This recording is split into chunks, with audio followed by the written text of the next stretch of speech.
Hello, my dear friends. Welcome back to another journey through the shadows of history, where beauty and decay danced together beneath chandeliers of impossible light. Tonight, we step through the gilded gates of Versailles, that monument to splendor, that palace of mirrors where everything glittered and nothing was quite as it seemed. If you enjoy drifting through these hidden corners of the past, where truth wears perfume and elegance hides suffering, consider joining us for more tales that carry you gently into sleep. Now, settle into your pillows, dim the lights, perhaps turn on a soft fan for that soothing background hum, and let us begin this slow descent into a world that looked like heaven, but smelled of something else entirely. They looked like goddesses, draped in silks that whispered with every movement, their faces powdered to porcelain perfection, their hair piled high in towers of curls and ribbons. But beneath the surface, beneath the layers of lace and the clouds of perfume, there existed a world that never truly washed. A palace where women cleaned their faces with water already used by men to shave and spit, where they perfumed their decay and called the stench refinement, where the silk gowns and the candles and the laughter all shimmered above layers of filth and denial. What passed for beauty was built on the quiet suffering of bodies that were not allowed to breathe, to bleed, or to smell like life itself. Tonight, we step through the perfume and into the truth, the disgusting hygiene habits of Versailles women, told not with shock or scandal, but with the slow, gentle voice of history, the kind that lulls you toward sleep even as it reveals what was hidden. So breathe deeply, let your shoulders fall, and allow yourself to drift between the then and the now, between the glitter and the rot, between what they showed the world and what they hid behind closed doors. If one were to enter the private chambers of a Versailles lady at dawn, the first thing to notice would be the quiet clinking of silver basins being carried in by servants whose footsteps barely made a sound on the cold marble floors. The air would still be cool, filled with the faint odor of perfume and candle wax that had settled overnight like a second skin on every surface. A maid would kneel beside a gilded stand, her hands moving with practiced precision as she poured water from a porcelain jug into a shallow bowl that caught the early light and made it dance. To an outsider, it might seem like a graceful ritual of morning cleansing, a gentle awakening of beauty. Yet few would guess that the water swirling in that elegant basin, that water reflecting the soft glow of dawn, had already been used moments earlier by a nobleman shaving his beard or clearing his throat into it, perhaps rinsing the sleep from his eyes or washing the powder from his hands. This was no mistake, no accident of careless servants. It was custom, woven into the fabric of palace life as tightly as the golden threads in the tapestries. The discarded water from the gentlemen's chambers was collected with care, carried up marble staircases by servants who had learned not to wrinkle their noses, and offered to the ladies of the court as if it were precious, as if it carried some invisible blessing. To them, it was not waste, but refinement, not something used, but something enhanced. They believed that the faint scent of a man's cologne mixed with the trace of his skin lent a mysterious charm to the complexion, that it carried with it some essence of masculinity that would make their own beauty more complete, more balanced, more elegant in ways that fresh water never could. It is almost comical when you think about it, almost absurd enough to laugh, that the women of the most polished court in Europe, the very center of civilization and culture, willingly dabbed their faces with the very water men had spat in, had rinsed their razors in, had used to wash away the grime of the previous night. The maids moved in silence, trained from childhood not to reveal disgust, not to let their faces betray what their noses knew. A few petals would be dropped into the bowl before it was presented, rose petals mostly, or jasmine when it was in season, sometimes orange blossom to add a note of brightness. All carefully chosen to hide the unpleasant odor that lingered faintly beneath the perfume, like a secret whispered too softly to hear but impossible to forget. The noblewoman would then lift a lace cloth, something delicate and embroidered, something that cost more than a servant earned in a year, and dip it into the water with emotions so practiced it seemed like prayer. She would gently pat her cheeks, her forehead, the sides of her nose, each touch deliberate and light, as though the water itself were holy. Her reflection in the mirror would shimmer in the candlelight, the soft touch of contaminated water gliding across powdered skin that had not been truly clean in weeks, perhaps months. The room smelled of sweet decay, like flowers rotting under silk, like something beautiful that had been left too long in the sun. But in Versailles, scent was everything, and to smell of a man, even indirectly, even through his discarded bathwater, was to smell of privilege, of access, of belonging to a world where even waste was gilded. The servants, who knew the truth of where the water came from, who had seen the basins collected from the men's rooms with their cloudy contents and faint films of saliva floating on the surface, kept their eyes low and their mouths closed. They had seen things that would make others recoil, but their duty was to deliver, not to judge, not to question the logic of a world that had long ago replaced reason with ritual. In the court's strange hierarchy of hygiene, the act of washing was less about cleanliness and more about imitation, about following the patterns set by those above you, about proving that you understood the unspoken rules of refinement. The king's habits dictated the behavior of the entire palace, and if he preferred a certain lotion, others used it. If his barber's water was reused, so was everyone else's, cascading down through the ranks like a waterfall of habit and fear. Clean water was rare and precious in a palace that seemed to have everything. The fountains glittered outside in the gardens, their jets of water catching the sunlight and making rainbows in the air. But the pipes that carried water into the palace itself were unreliable, sometimes delivering more rust than purity, more sediment than clarity. To waste water was a sign of ignorance, of not understanding the delicate balance of resources that kept the palace functioning. To reuse it, especially water that had been touched by a nobleman, by someone whose rank made even their refuse valuable, was considered elegant restraint, a mark of sophistication that separated the refined from the crude. It is as absurd as if today someone bottled the water from a celebrity sink and sold it as skincare, marketed it as containing some essence of fame, some transferable quality that could be absorbed through the skin. Yet in Versailles, the illusion of refinement mattered more than hygiene, more than health, more than the whispered complaints of skin that burned and itched beneath the powder. The basins themselves were works of art, crafted from silver that had been polished until it reflected like water, or porcelain painted with scenes of pastoral beauty, their edges carved with cherubs whose fat cheeks and innocent eyes seemed to mock the practice they facilitated, decorated with gold leaves that caught the light and distracted from the contents they held. When the maid poured the reused water, she did so with a steady hand, her movements choreographed by years of service, ensuring the petals floated just right, arranging them so they covered the surface like a veil, like a lie made beautiful. The lady would hum softly as she cleansed, a melody half remembered from childhood, believing that this mixture, this blend of masculine essence and floral disguise, could preserve her youth, could keep her skin soft and her complexion clear in ways that ordinary water never could. Her face, pale and powdered, was the emblem of control and class, a canvas on which the rules of the court were painted fresh each morning. Dirt and decay could exist behind the curtain, in the servants' quarters, in the streets of Paris, but never on her skin, never where it could be seen or acknowledged or discussed. The ritual was a performance, a quiet theater of denial that took place every morning before the mirrors of Versailles, repeated in chamber after chamber as the sun rose higher and the palace slowly came to life. In the grand corridors, the smell of cologne mixed with the damp scent of old water, creating an atmosphere that was uniquely Versailles, a fragrance that visitors would remember long after they left, though they could never quite identify what made it so distinctive. It lingered on the hands of servants, on the towels hung to dry in the dim corners of dressing rooms, on the perfume bottles stacked near the mirrors like soldiers awaiting orders. None of this seemed strange to those who lived within the palace walls, those who had been born into this world or had spent enough years in it to forget what normal smelled like.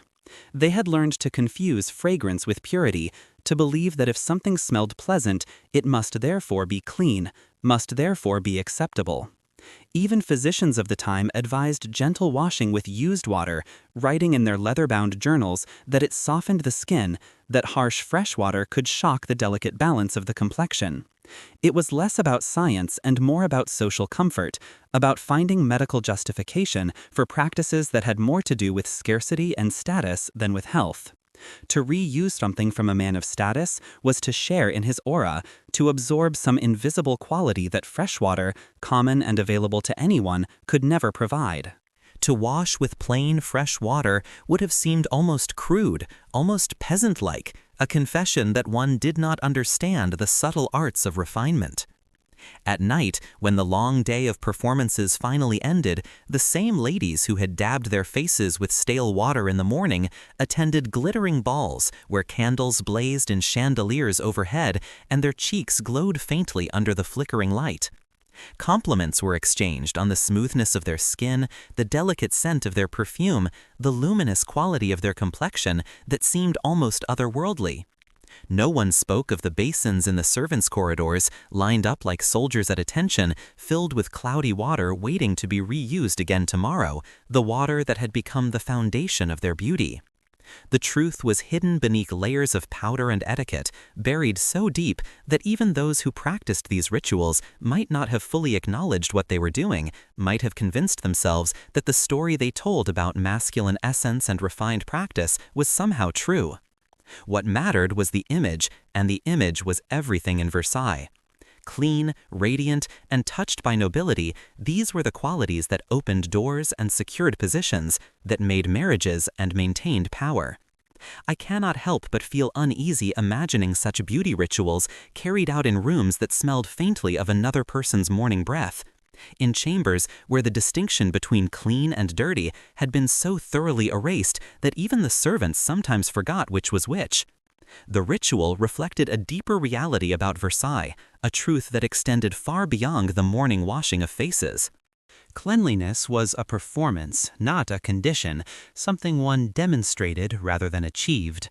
The palace itself was polished marble on the surface, its floors gleaming like mirrors, its walls covered in silk and gold leaf, but rotting beneath where the wood had begun to decay and the foundations were settling unevenly into the soft earth. The pipes leaked more often than they worked properly, the drains overflowed with regularity, and the gardens, those famous gardens that stretched as far as the eye could see, carried the stench of waste disguised by thousands of flowers planted specifically for that purpose. In this world, appearances ruled over sense, or rather, appearances included carefully curated scents that masked the reality beneath. A face washed in a man's leftovers could still be called pure as long as it looked pure, as long as the powder sat smooth and the rouge was applied with skill and the eyes sparkled with confidence rather than shame. The water shimmered in the light, catching the gold of the basin and the silver of the jug. The petals floated on the surface like promises, and the illusion remained intact, solid and unshakable, and essential to the functioning of the entire elaborate machine. They washed their faces not to remove dirt, but to replace it with a story of elegance, to exchange one kind of residue for another that came with a better narrative, a more acceptable origin. Beneath the fragrance and the flowers was a truth they never wished to touch, a reality of bodies and fluids and the basic functions of human life that had no place in the theater of Versailles. And perhaps that is what made Versailles both magnificent and monstrous, both awe-inspiring and horrifying, the fact that it could create beauty out of denial, could build an empire on the foundation of lies so polished they became indistinguishable from truth. They called it refinement, this practice of washing in used water, of dabbing contaminated liquid onto skin and calling it care. I call it decay wearing silk, corruption dressed in lace, the slow rot of a society that had convinced itself that appearances were not just important, but were in fact the only thing that mattered, the only reality worth acknowledging. Even now, centuries later, the thought lingers in the quiet spaces of the mind, unsettling and strange. What else did they reuse in the name of beauty? What other boundaries did they cross, believing it made them more divine, more removed from the common struggles of ordinary life, more worthy of the gold that surrounded them and the power they wielded? In the chambers of Versailles, everything glittered with an intensity that hurt the eyes if you looked too long. The gold-framed mirrors that lined the walls, reflecting light back and forth until the rooms seemed to contain their own small suns. The embroidered drapes that had taken years to create and cost fortunes to install. The marble floors polished to such a high shine that they became dangerous to walk on in anything but the softest shoes. Yet beneath all that beauty, beneath the surface that everyone admired and envied and tried to imitate, a strange contradiction thrived like mold in the darkness. Cleanliness was not a matter of health, not something pursued for the sake of the body or its comfort, but rather a matter of appearance, of maintaining the image that everything was as it should be, that the palace and everyone in it existed in a state of perpetual perfection. The women of the court learned to maintain this illusion with an elegance that defied logic, that required them to ignore the evidence of their own senses and trust instead in the collective delusion. After using their lavish commodes, those ornate chairs with velvet cushions and hidden chambers beneath, chairs that were themselves works of art decorated with gilt and carving, they did not wash with soap or reach for a towel dampened with clean water. Instead, they turned to a thick fur-covered rug lying gracefully beside the chair, placed there with apparent care, its position suggesting purpose rather than accident. It was soft to the touch, richly colored in deep reds and golds, decorated with threads of silver that caught the candlelight, threads that had been woven by craftsmen who had no idea what purpose their beautiful creation would serve. It was not placed there for comfort, nor as decoration to fill an empty space, but for wiping hands, for cleaning away what remained after the private act was completed. The same rug that brushed against their shoes as they walked, that collected dust from the floors and powder from their skirts, became the final step of their toilet ritual, the last point of contact before they returned to the world of appearances. The act was so ordinary within those walls, so completely normalized by repetition and acceptance, that no one even questioned it. No one thought to ask whether there might be a better way, a cleaner method, a practice that made more sense. It is almost absurd to imagine the women of the most dazzling palace in Europe, women whose portraits hung in galleries and whose names were known across the continent, wiping their hands on what was essentially a shared carpet, then standing up, adjusting their skirts, and calling it grace, calling it refinement, never acknowledging the contradiction between what they did and what they claimed to be. The rugs of Versailles were works of art in their own right, treasures that would have been the pride of any lesser household, often woven in the royal workshops of Aubusson, where master craftsmen spent months on a single piece, or imported from distant lands where the traditions of rug making stretched back centuries. Each one could take months to complete, sometimes years for the most elaborate designs, and they were symbols of wealth that spoke volumes about the status of their owners. They were covered with flowers rendered in such detail you could almost smell them, with mythological creatures frozen in eternal motion, with golden borders that framed the designs like the edges of paintings. Yet despite their beauty, despite the artistry and labor that had gone into their creation, they carried an invisible burden that no amount of skill could decorate away. When the women of the palace finished their business, they simply leaned forward with practiced ease and rubbed their fingertips into the plush fibers, letting the softness absorb what no one spoke of, what could not be named in polite conversation, letting the thick weave do the work that water and soap should have done, but did not, because water was dangerous and soap was harsh, and the body was not meant to be touched too much or too often. They believed, or at least they told themselves they believed, that the thick weave would cleanse without harm, that somehow the density of the fabric and the quality of its construction would purify through contact alone. The irony was that the rugs never saw a drop of clean water themselves, never knew the touch of soap or the scrubbing that might have actually cleaned them. They were beaten outside the windows when the dust became too visible, servants lifting them with effort and striking them with wooden paddles until clouds rose into the air, but never truly washed, never immersed or scrubbed or treated with anything that might actually remove what had accumulated in their fibers over weeks and months and sometimes years of use. In the quiet mornings, when the palace was still half asleep and the sun had not yet burned away the mist in the gardens, maids entered these chambers with their heads bowed in the posture of service they had been trained to maintain. They rolled the heavy rugs with difficulty, their weight substantial from both the quality of their construction and the moisture they had absorbed, carried them to the balconies where the fresh air seemed like a visitor from another world, and shook them carefully so as not to offend the eye with what might fall from them, so as not to create a spectacle that might be witnessed by someone whose opinion mattered. Dust rose in clouds, hair both human and otherwise drifted on the breeze, and dried residue that no one wanted to examine too closely floated out into the sunlight, where it dispersed and disappeared as though it had never existed. The maids would perfume the rugs afterward. This was essential. This was the step that made the whole system possible, sprinkling them with rose water that came in crystal bottles or violet oil imported from Grasse, where the best perfumes were made. This did not purify, did not sterilize, did not actually clean in any meaningful sense of the word. It disguised, it masked, it replaced one scent with another more acceptable one, and in Versailles, that was enough. That was all anyone asked for or expected. The thick scent filled the room once again, sweet and cloying and so strong it made the eyes water, masking the truth beneath layers of fragrance until you could almost forget what the rug had been used for, what it had absorbed, what secrets it held in its fibers. From that point on, the rug was ready for another day's service, placed back in its position beside the commode, its colors bright and its threads gleaming as though nothing had happened, as though it were fresh and new and innocent. It is like the idea of someone today spraying perfume on a kitchen cloth after weeks of use, just spraying and spraying until the chemical scent overpowers everything else, and declaring it fresh, declaring it ready to be used again, never mind what it has touched or absorbed or carried. But in Versailles, such absurdity was not only tolerated, but celebrated, considered a mark of sophistication, proof that one understood how to maintain elegance even in the most private moments, even in situations where elegance seemed impossible. Every corner of the palace followed the same strange code, a set of unwritten rules that everyone understood and no one questioned.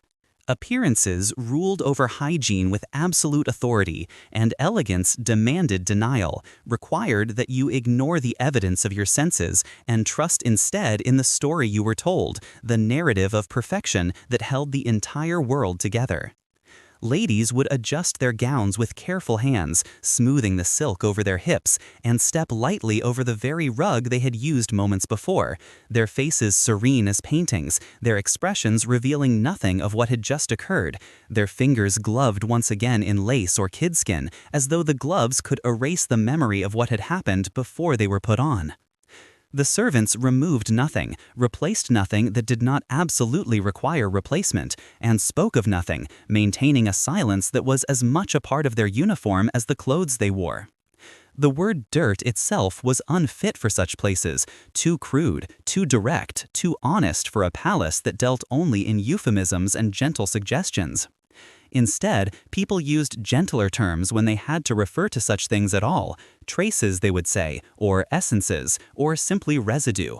Words that softened the reality, that made it possible to acknowledge something without really acknowledging it, that allowed the conversation to continue without anyone having to face the truth directly. Everything unpleasant was softened by language, transformed through careful word choice into something that could coexist with gold and lace, that could exist in the same rooms where poetry was recited and music played and the most refined conversations of the age took place. The rugs absorbed it all, silent witnesses to the daily rituals of the most polished women in Europe, women whose images were painted by the greatest artists and whose manners were copied by aspiring nobles across the continent.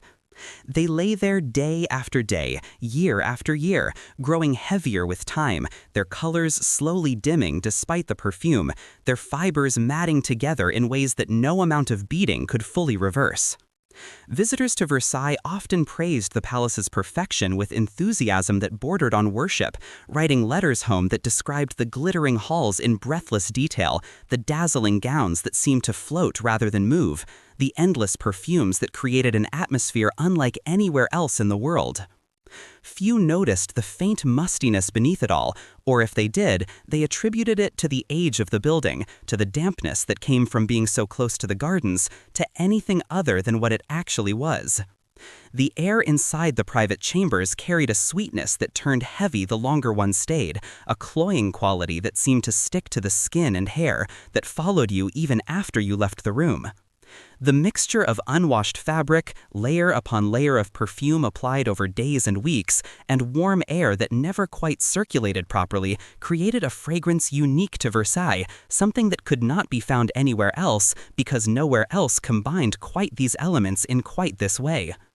Beautiful from afar, admired from a distance, but unsettling up close when you had to breathe it for hours, when it seeped into your clothes and hair and seemed to coat the inside of your throat.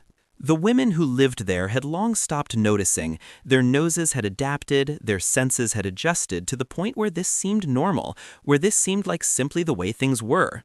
They believed that the scent of the palace itself was proof of nobility, evidence that they had transcended the ordinary concerns of ordinary people, as if only the truly refined could live surrounded by such air and not just survive but thrive, could move through these rooms day after day and year after year and never question whether something might be wrong. For these women, every movement had to appear effortless, had to look as though it required no thought or planning or effort whatsoever. To wash in the way common people washed would mean to labor, and labor was for servants, for people whose hands grew rough and whose backs grew bent, for those who had not been born into or married into the world of ease and elegance. Instead, they perfected gestures that looked clean, movements that suggested purity without actually achieving it, rituals that performed the idea of cleanliness rather than its reality.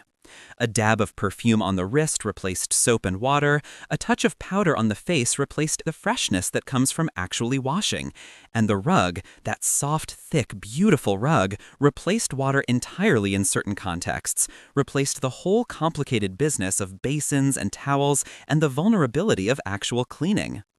It is strange to think that the same women who bathed in compliments from courtiers, who received praise for their beauty and grace and refinement, refused to bathe in actual water, refused to submit themselves to the simple act of washing that might have actually made them clean. Their concept of purity existed only in the mirror, only in the reflected image, where everything could be arranged into harmony, where powder could hide blemishes and perfume could mask odors, and the lighting was always flattering enough to obscure the truth. Sometimes, after the morning routines were done, after the face had been dabbed with questionable water, and the hair had been arranged, and the perfume had been applied in all the right places, the ladies would sit near the windows in chairs positioned to catch the best light, reading letters that had arrived from distant correspondents, or arranging their hair yet again with tools heated in the fire.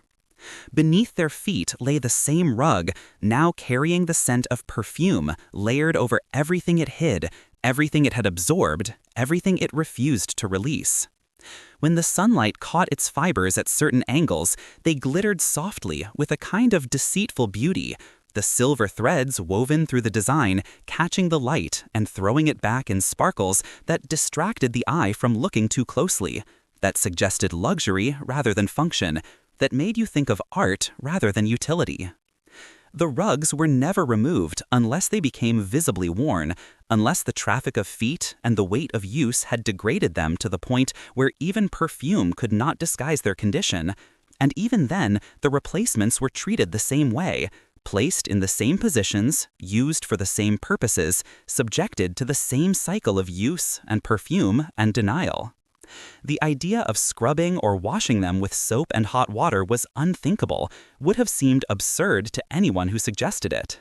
Water might ruin the fabric, they said, might cause the colors to run or the fibers to shrink or the shape to distort, and these rugs were far too valuable to risk such damage.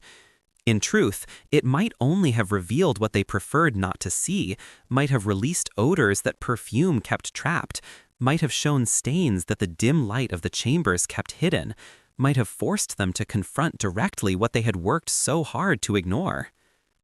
In the servants' quarters, in those dim rooms in the upper floors or basement corridors where the people who actually kept the palace functioning ate and slept and whispered, whispers traveled quietly through the darkness. The maids knew what clung to those rugs with an intimacy that their mistresses could never imagine, would never want to imagine. They were the ones who lifted them, feeling the weight that should not have been there, who coughed through clouds of old perfume and powder when shaking them out over the balconies, whose hands touched the damp spots that perfume could not quite dry. Some pitied their mistresses, saw them as trapped in a system they had not created and could not escape, prisoners of expectations and appearances. Others despised them, resented the casual cruelty of people who would use a rug for such purposes and then expect someone else to handle the consequences, who created messes they never had to clean and smells they never had to acknowledge. But none dared speak openly. None could afford to, not if they wanted to keep their positions, not if they wanted to continue earning the wages that fed their families. Versailles ran on silence as much as on gold, on the unspoken agreement that certain truths would never be acknowledged, that certain realities would remain forever behind closed doors. To notice filth was to be vulgar, and vulgarity was worse than sickness, worse than dirt, worse than any physical ailment, because it revealed that you did not understand the rules, that you lacked the refinement necessary to pretend. The court's logic was inverted, turned inside out and upside down. What was clean might make you ill, they believed. The shock of cold water on warm skin, the harshness of soap on delicate complexions, these were dangerous, these were to be avoided. But what was filthy could be made safe with a touch of fragrance, with enough perfume and enough denial and enough collective agreement to maintain the illusion. It was belief, not reason, that ruled the body in Versailles. Faith in appearances rather than evidence, trust in what everyone said rather than what your own senses told you. By evening, when the last light had faded from the sky and the candles had been lit throughout the palace glowed with a warmth that seemed almost magical from a distance.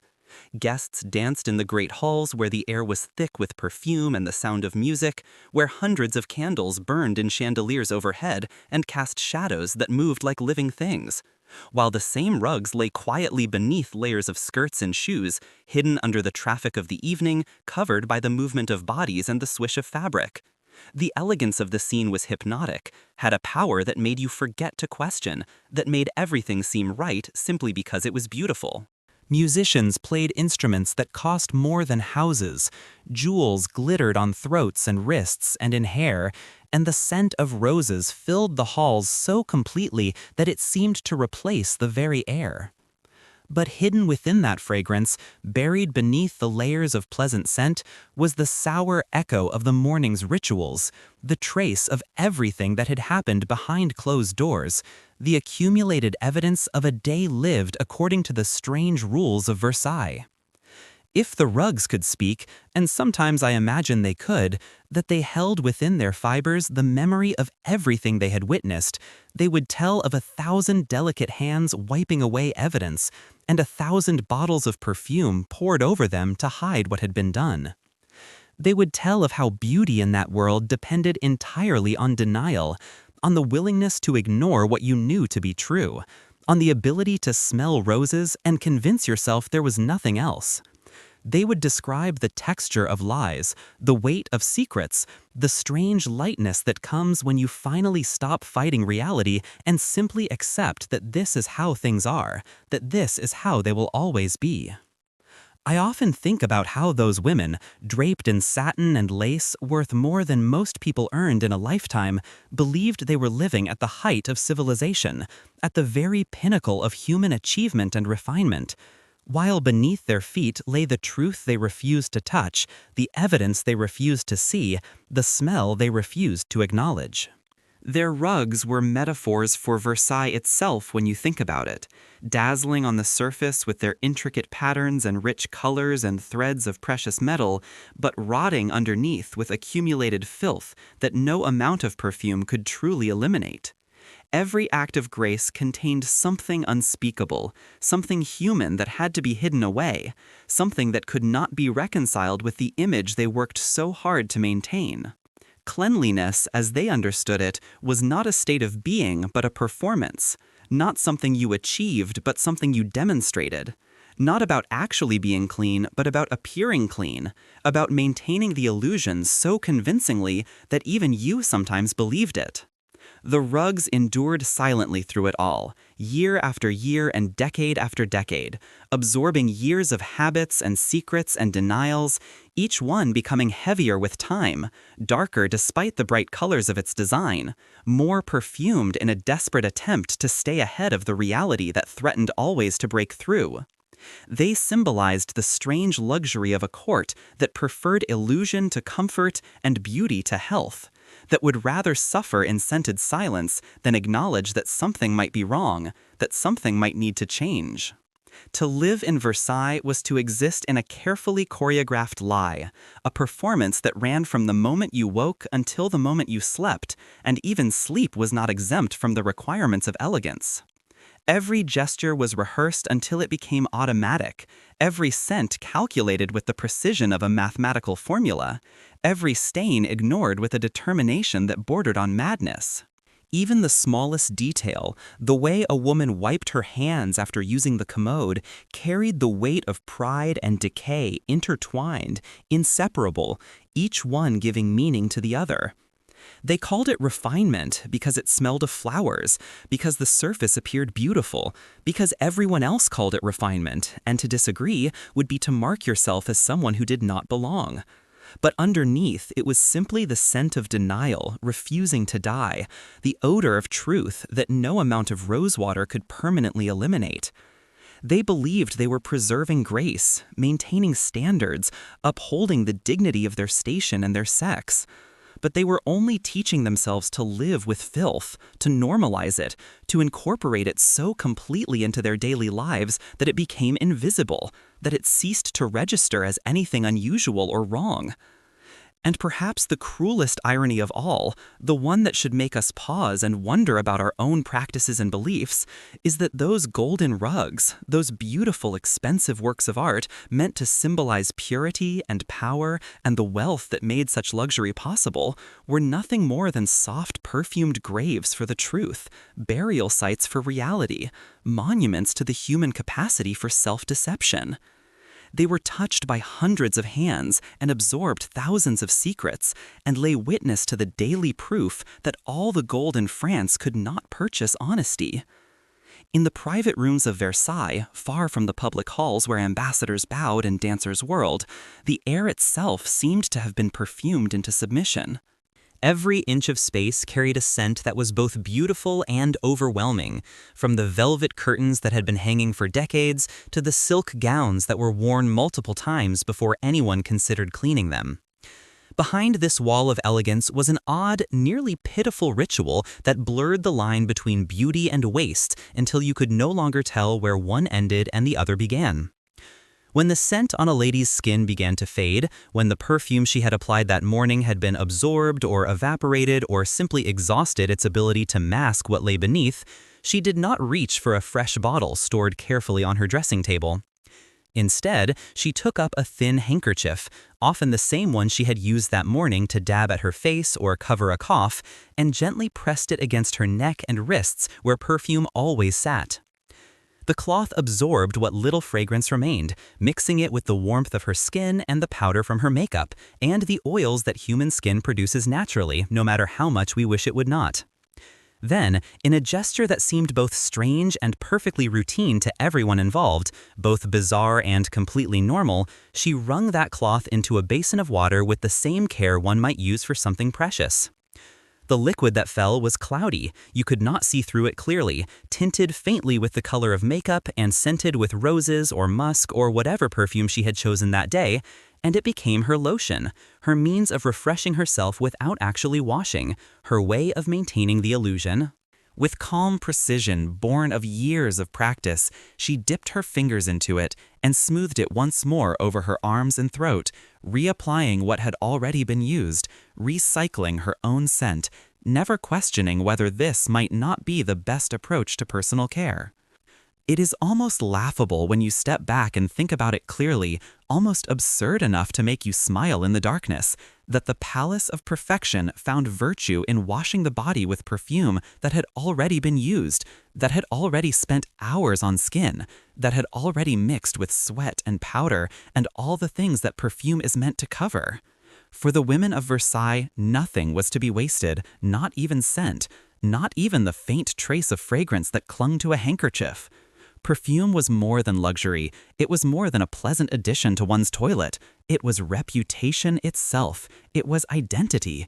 It was the invisible crown that everyone wore and everyone could smell.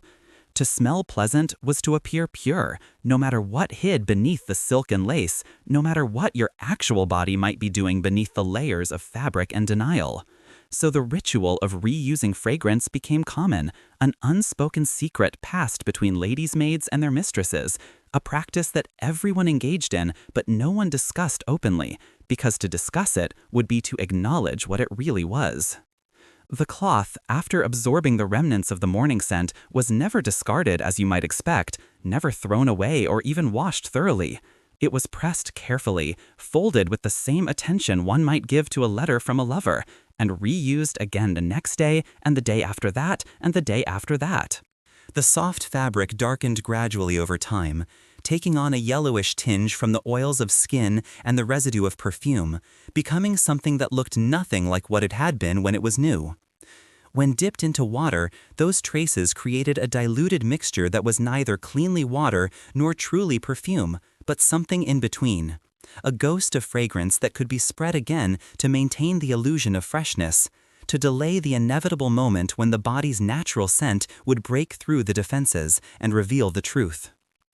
It is as absurd as the idea of collecting the steam from an old candle and calling it new light, of capturing something that has already served its purpose and pretending it can serve that purpose again unchanged.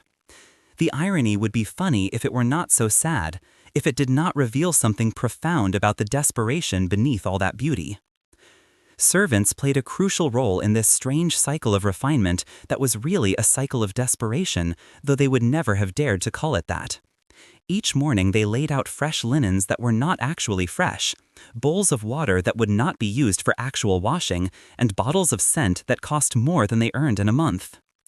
But by evening, when the light had faded and the candles had burned low, the bowls held murky mixtures of perfume residue and sweat and the accumulated evidence of a day spent maintaining appearances, which the women dabbed onto their skin with graceful indifference, never acknowledging what they were really doing, never speaking the truth aloud.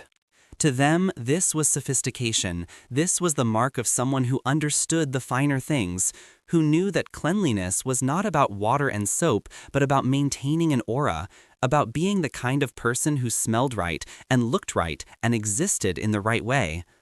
To wash with plain water, water that came from a well or a river, or even the palace's unreliable pipes, water that was just water with nothing added and nothing special about it, would have been vulgar, would have been beneath them, would have been a confession that they were no different from the servants or the merchants or the peasants outside the palace walls. Clean water, unadorned by scent or color or history, belonged to peasants and laundresses whose hands were red from work.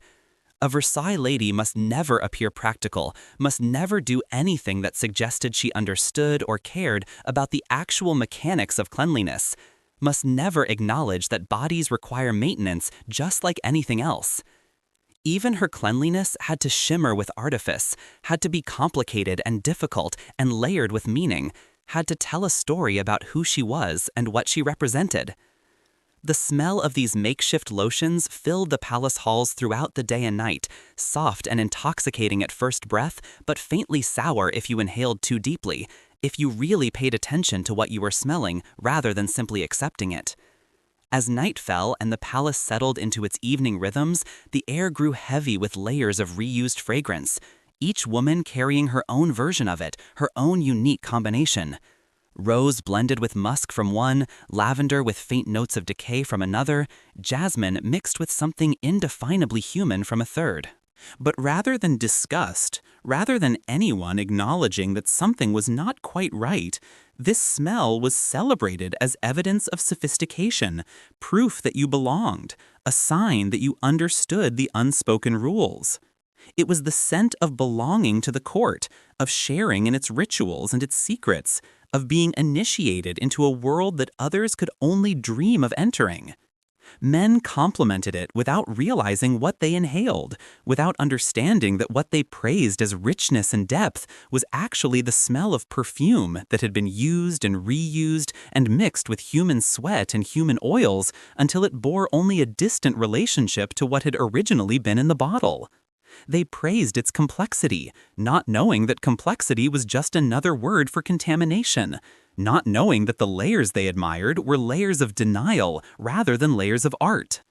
The women accepted these compliments with smiles that revealed nothing, with gracious nods that suggested mystery, never correcting the misunderstanding because to correct it would be to shatter the illusion, and the illusion was everything.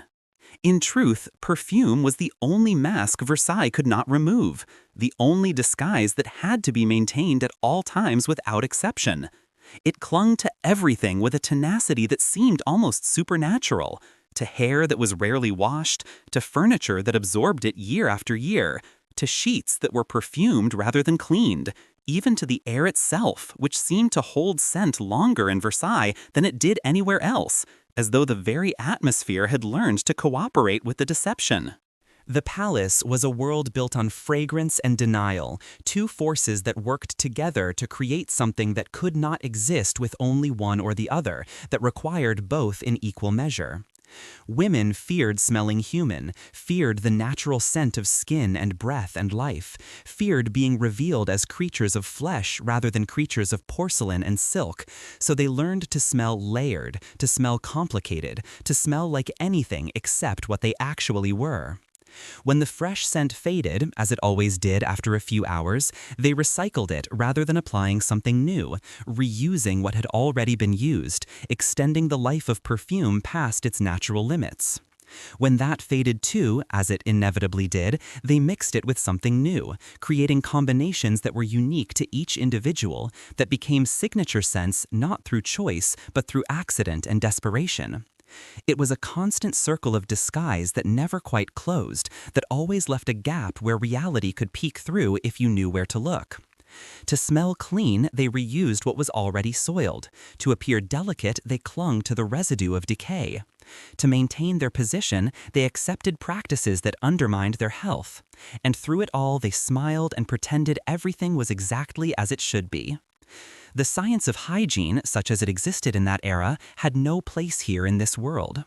The women were told that perfume could cleanse, that it had properties beyond simply smellin' pleasant, that flowers touched by dew and sun had purifying powers that could somehow transfer to human skin if the flowers were processed correctly and applied with proper ritual. The science of hygiene, such as it existed in that era, had no place here in this world. The women were told that perfume could cleanse, that it had properties beyond simply smelling pleasant, that flowers touched by dew and sun had purifying powers that could somehow transfer to human skin if the flowers were processed correctly and applied with proper ritual. They believed that roses softened the skin through some mystical process, that musk drew out impurities from beneath the surface, that certain combinations could actually improve health rather than simply masking its absence. In truth, and we know this now though they did not, these mixtures only trapped dirt beneath the surface, clogging pores that needed to breathe, inflaming skin that needed rest, creating conditions where infection could flourish in the warm darkness beneath silk and perfume. Yet pain was ignored in favor of grace, discomfort was accepted as the price of beauty, and any suggestion that perhaps this was not the best method was dismissed as ignorance. If the lotion stung, if it burned when applied to sensitive skin, that was the mark of refinement, proof that it was strong enough to work, evidence of its power. If the scent was too strong, if it made your eyes water or your head ache, that meant it was working properly, that it was potent enough to overcome the natural smell of human skin. The more it hurt, the more they smiled, the more they endured, the more they were praised for their dedication to beauty. Versailles turned suffering into ritual with the efficiency of a factory, and ritual into elegance with the conviction of faith, and elegance into something that justified any price, any pain, any compromise of health or comfort. I can almost see those rooms in my mind when I close my eyes. Rooms filled with mirrors that reflected candlelight and created an illusion of endless space, where beauty meant reapplying yesterday's perfume with today's hope and calling it rebirth, calling it renewal, calling it anything except what it actually was. The maids, ever silent because silence was the price of employment, were the ones who saw the truth most clearly because they were the ones who handled the physical evidence. They carried the basins away each night, heavy with water that had turned cloudy from reused perfume and clumps of powder that had been dissolved and reconstituted so many times it barely resembled powder anymore. They emptied these basins into gutters or gardens, watching as the liquid soaked into the ground and left stains that perfume could not hide, marks of what really happened behind all the beauty. The next morning they returned with new flowers to steep in the same bowls, hiding the staleness beneath the illusion of freshness, placing rose petals on water that had been used for things no rose ever knew. They watched as their mistresses repeated the same routine day after day after day, dabbing with practiced motions, wringing with careful pressure, patting with gentle touches, and breathing deeply as if surrounded by holiness, as if participating in something sacred rather than something that was slowly poisoning them. It was a strange devotion when you think about it, a worship of scent that replaced real purity with fantasy so complete that reality had no power to break through. In the grand corridors where courtiers strolled and whispered and plotted, the smell became part of the identity of Versailles itself, as recognizable as its architecture or its art. Visitors from other courts, from Vienna and Madrid and London, often spoke of the fragrance that clung to the palace like a visible presence, describing it in letters and diaries as both divine and oppressive, both intoxicating and suffocating, both beautiful and somehow wrong in ways they could not quite articulate. They could not tell where the perfume ended and the rot began, could not identify the line that separated luxury from decay, because that line had been erased so thoroughly that it might never have existed at all.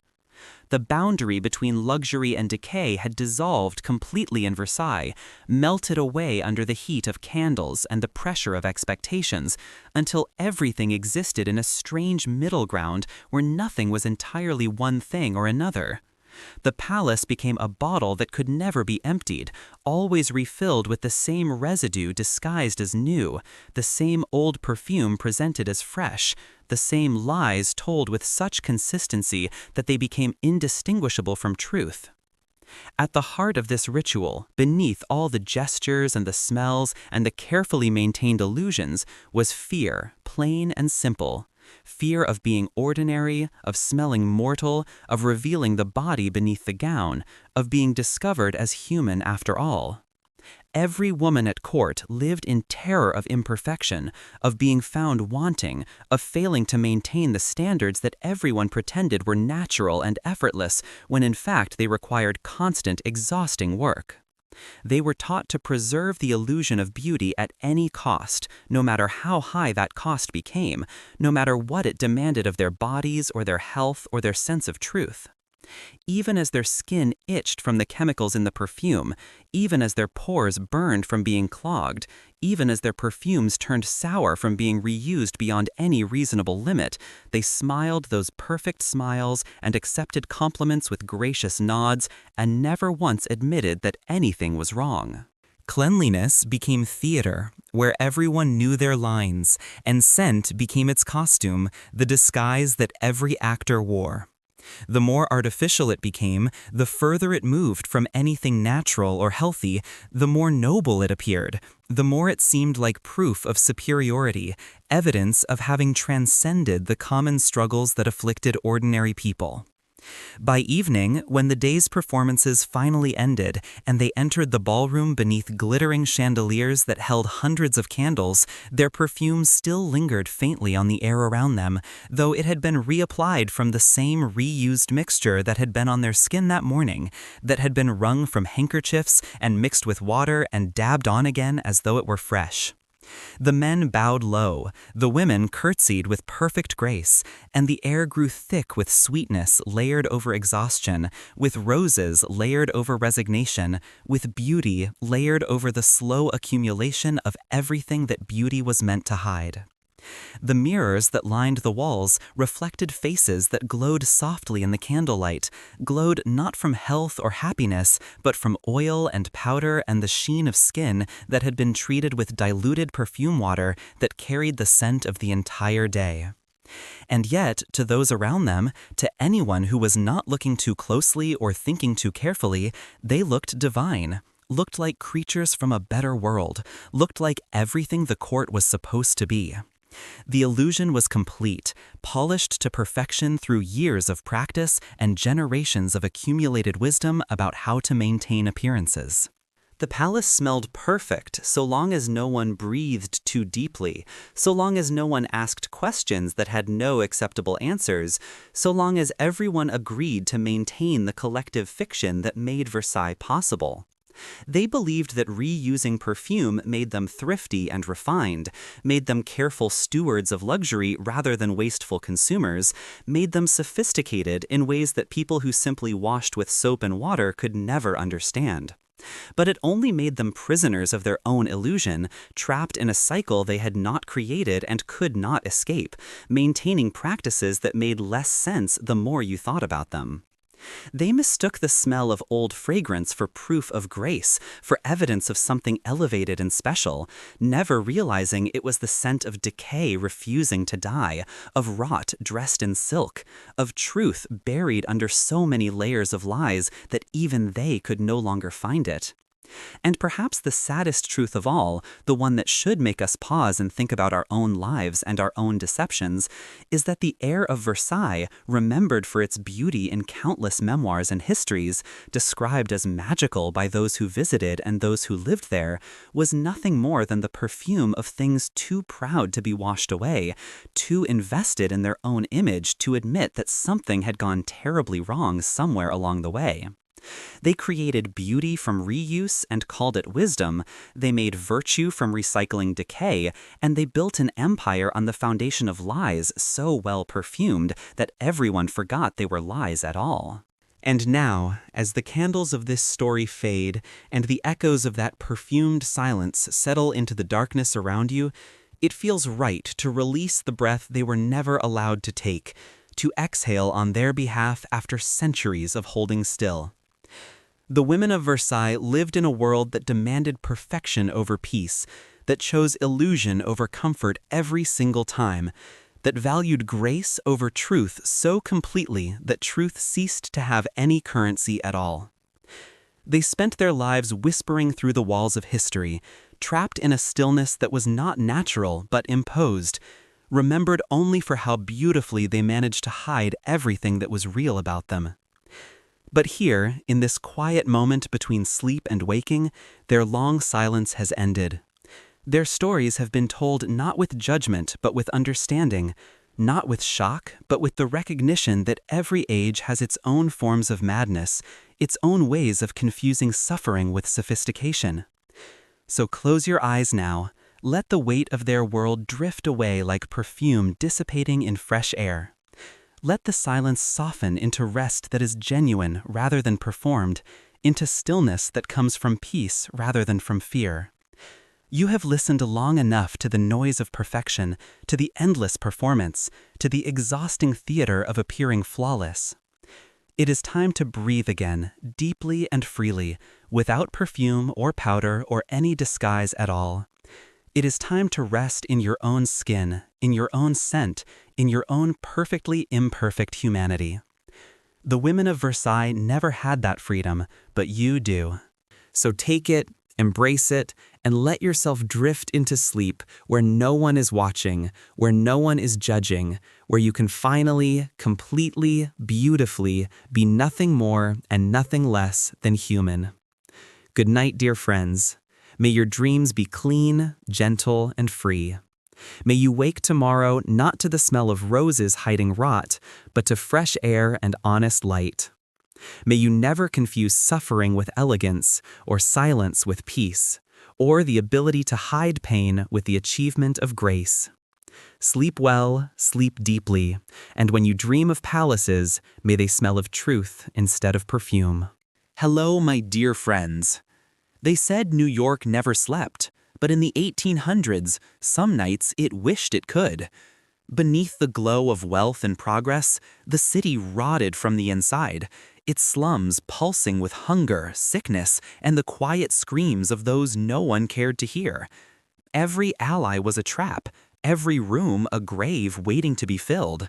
This was not a city of dreams, but of survival measured in breaths. Tonight, you will walk through its darkness, feel the cold walls close in, and discover what it truly means to live and die in the forgotten night of New York slums. So, before you get comfortable, take a moment to like the video and subscribe, but only if you genuinely enjoy what I do here. And let me know in the comments where you are tuning in from and what time it is for you. It is always fascinating to see who is joining us from around the world. Now, dim the lights, maybe turn on a fan for that soothing background, and let us embark on this journey together tonight. If one were to stand at the edge of New York slums in the 1800s as night began to settle, the first thing to strike the senses would not be the darkness, but the smell. It clung to every wall, every garment, and every breath, a presence so thick it felt almost alive. The air was heavy with the stench of human waste, spoiled food, and rotting animals left on the streets to decay, their bodies slowly melting into the cobblestones beneath the weight of time and neglect. The heat of the day faded into a damp chill, yet the odor thickened as though the night itself was exhaling poison, breathing out the accumulated misery of thousands who had no choice but to inhale it again and again. There was no escape from it, no corner of relief, no moment of freshness. Every alley became a tunnel of filth, and every gust of wind carried something foul, something that made the stomach turn and the throat close. The smell was not just unpleasant, it was a presence, alive and constant, reminding everyone that cleanliness was a privilege that did not belong here, that purity was a fantasy reserved for streets far above, where carriages rolled and ladies walked with perfumed handkerchiefs pressed to their noses. The fog rose quietly from the sewers and gutters, merging with smoke from cheap coal and the fumes of spilled gin, creating a haze that seemed to have weight and substance. Lamps flickered behind layers of grime, unable to pierce the haze, their light swallowed before it could reach more than a few feet. What hung in the air was not mere mist, but a slow-moving poison rolling through the narrow lanes and into the throats of the people trying to breathe, trying to survive another night in a place that seemed determined to suffocate them. It was as if the entire city had decided to rot together slowly, patiently, without protest, accepting its decay as inevitable. The mixture of damp smoke and waste made the air feel thick enough to chew, each breath stinging the lungs with a sharpness that never dulled, each exhale coming with a taste of metal that coated the tongue and refused to leave. For those living in these tenements, this was the smell of survival, familiar and unremarkable, as ordinary as the color of the sky or the feel of hunger in the belly. Inside the cramped rooms, windows were either broken or sealed with rags, torn pieces of old clothing stuffed into frames to keep out the cold, though they did nothing to stop the smell. Wool absorbed the odor until even clean water, if one could find any, smelled faintly of decay, as though the very essence of rot had seeped into every molecule. The night pressed down like a wet blanket, heavy and cold, making every piece of clothing cling to the skin, damp and uncomfortable. Outside, puddles of stagnant water reflected faint light from above, from distant windows where the wealthy dined and laughed, but the reflections trembled with each passing rat, distorting into shapes that looked almost monstrous in the darkness. Every sound was muffled by the fog, creating an eerie quietness that made the occasional scream or laughter from a distant tavern sound almost unreal, as though it came from another world entirely, a world where joy still existed. No one could truly rest in this place. The dampness found its way into every mattress, every blanket, every lung, settling deep where it could not be coughed out or wiped away. The air carried not only disease, but despair, a heaviness that weighed on the soul as much as the body. Even the most ordinary gestures, drawing a breath, wiping a face, swallowing saliva, felt tainted, corrupted by the environment that surrounded them. It is almost comical to imagine anyone in such a place talking about fresh air, because freshness was a myth that did not exist here, a concept as foreign as silk sheets or warm baths. The poor had learned to live with the unbearable simply because there was no alternative, no escape route, no door that led to anything better. The human body, after all, adapts to nearly anything if forced to, reshaping itself around suffering until suffering becomes the new normal. As the night deepened, so did the haze, thickening until it felt like walking through water, every movement slow and labored. From a distance, the slum looked almost peaceful with its faint lights and drifting mist, like a painting of a quiet village settling in for the evening. But up close, the stillness carried menace, a tension that made the skin prickle and the heart beat faster. Rats scratched beneath wooden boards, their claws making a sound like whispered secrets, and the faint drip of water echoed endlessly, each drop marking time in a place where time meant only more suffering. The fog trapped every smell and sound, turning the slums into an enclosed world where air itself felt like an infection, something that entered the body and spread sickness from the inside out.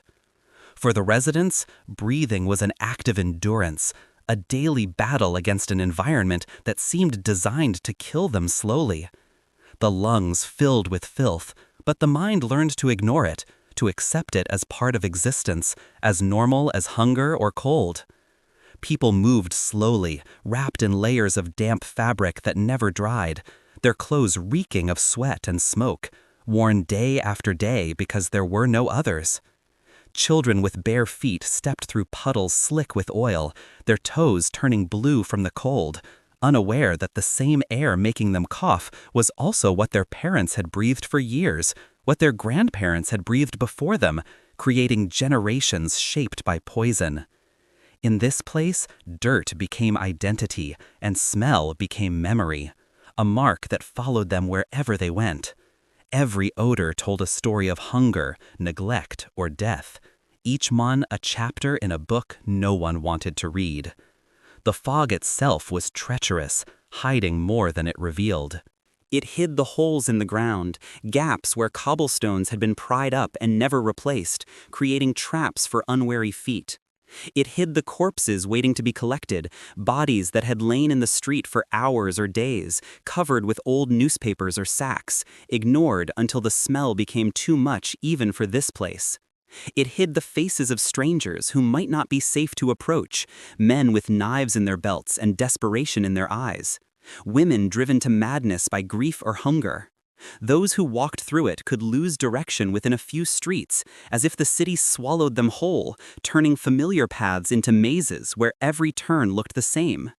If one were to describe this air in modern terms, it would be like standing in the exhaust of thousands of factories, breathing poison disguised as weather, choking on the byproducts of progress.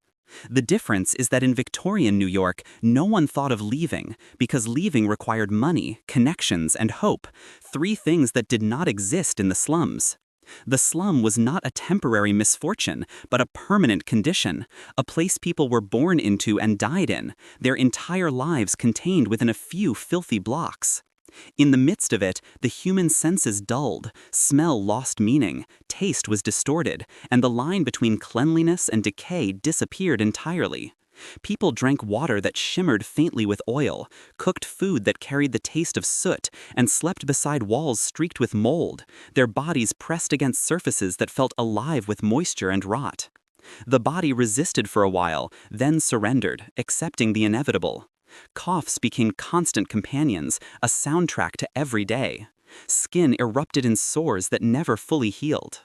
The scent of the slum was not only around them, but inside them, part of their very being, woven into their flesh and blood. When rain came, it offered a brief illusion of cleansing, the sound of droplets striking tin roofs and broken glass feeling soothing, like nature attempting to wash away human sin. But the water only stirred the rot, releasing new waves of odor, turning the streets into rivers of filth that carried everything downhill. In the morning, the puddles shimmered with the colors of waste, rainbows of oil and sewage that children sometimes mistook for beauty. Flies gathered where the fog thinned, drawn by the scent of decay, and the air became thick again, the brief respite over. It was a cycle that never ended, a rhythm as reliable as the seasons. The night's poison became the morning's breath, and the morning's breath became the afternoon's headache, and so on, endlessly. There was no point in complaining, no authority that cared to listen.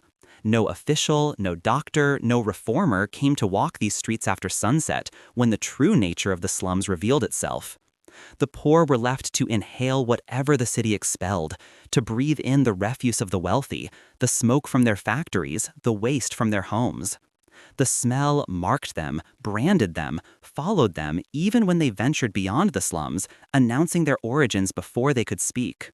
It was a scent that told the world where they belonged, what they were worth, how little they mattered. The air did not just fill their lungs, it defined their existence, shaped their identities, determined their fates. There was no point in complaining, no authority that cared to listen. No official, no doctor, no reformer came to walk these streets after sunset when the true nature of the slums revealed itself. The poor were left to inhale whatever the city expelled, to breathe in the refuse of the wealthy, the smoke from their factories, the waste from their homes. The smell marked them, branded them, followed them even when they ventured beyond the slums, announcing their origins before they could speak. It was a scent that told the world where they belonged, what they were worth, how little they mattered. The air did not just fill their lungs, it defined their existence, shaped their identities, determined their fates. I often imagine what it would be like to take a single breath there, knowing the air itself carried the weight of death, feeling it coat the inside of the mouth and throat, sensing the corruption entering the body. The thought lingers, not because of the horror, but because of the indifference that allowed it to persist, the callousness of a society that could build grand buildings and beautiful parks while letting human beings suffocate a few streets away.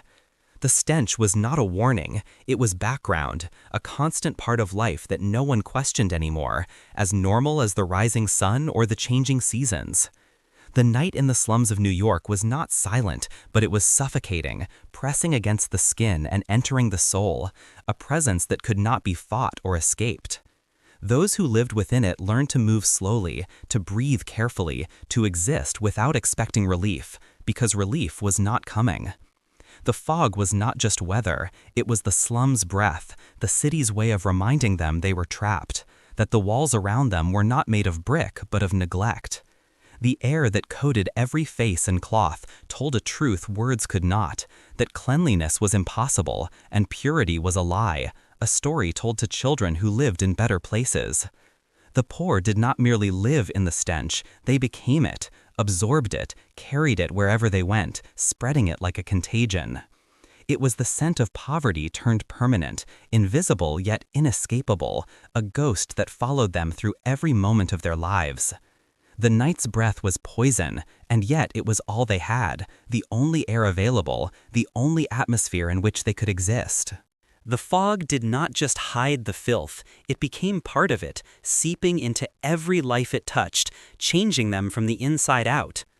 In those streets, survival meant inhaling corruption and pretending not to notice, turning a blind eye to what could not be changed, accepting the unacceptable because there was no other choice.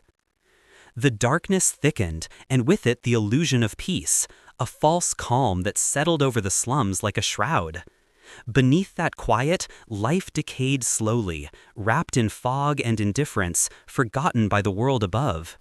The smell was not only proof of poverty, but of abandonment, evidence that society had turned its back on these people, decided they were not worth saving. The night's air was not just heavy, it was haunted by everything the city refused to clean, every problem it refused to solve, every injustice it refused to acknowledge. The air that suffocated the slums was more than a foul presence. It was the first sign of what waited deeper inside, the first warning that beneath the surface lay horrors even darker than the smell itself. The homes, the alleys, and the people themselves were soaked in this rot, marinated in misery until they could no longer remember what anything else felt like. Beneath that breathless fog, something worse stirred in the darkness, where even the faintest light could not reach, where hope had died so long ago that no one remembered its name. The alleys of the slums were narrow and endless, twisting between collapsing walls and leaking drains, like the intestines of some great dying beast. At night, they became corridors of blindness, passages so dark that even those who knew them well sometimes lost their way. The oil lamps that once lined the streets were broken or stolen, their metal frames left to rust against the walls, creating sharp edges that tore at clothing and skin. Only a few faint glimmers came from distant windows, but even those were swallowed by the fog that hung low over the ground, turning everything into shadow. The darkness was not simple absence of light. It was a substance of its own, thick and alive, moving with the damp air, pressing against the skin like cold hands. The ground glistened faintly where puddles caught the faintest reflections, tiny mirrors of a world that had forgotten beauty. The smell of stagnant water rose with every step, mixing with the odor of rotting vegetables and human waste, creating a bouquet of decay.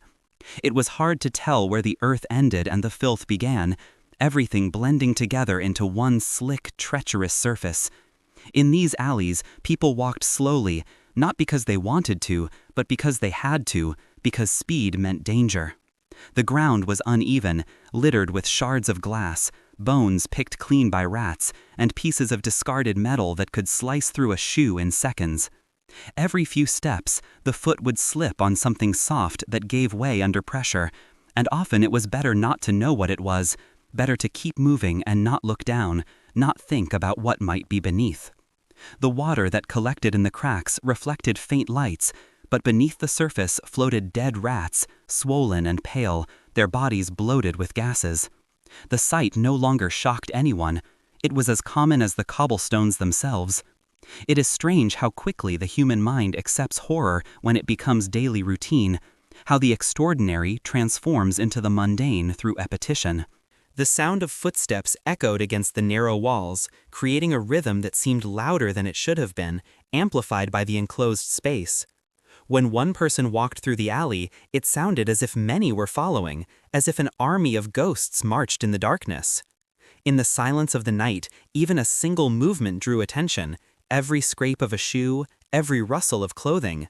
The wind carried whispers that no one spoke, carried the scraping of something hard against the stones, and the faint splash of unseen creatures scurrying through the puddles, their tiny feet pattering like rain.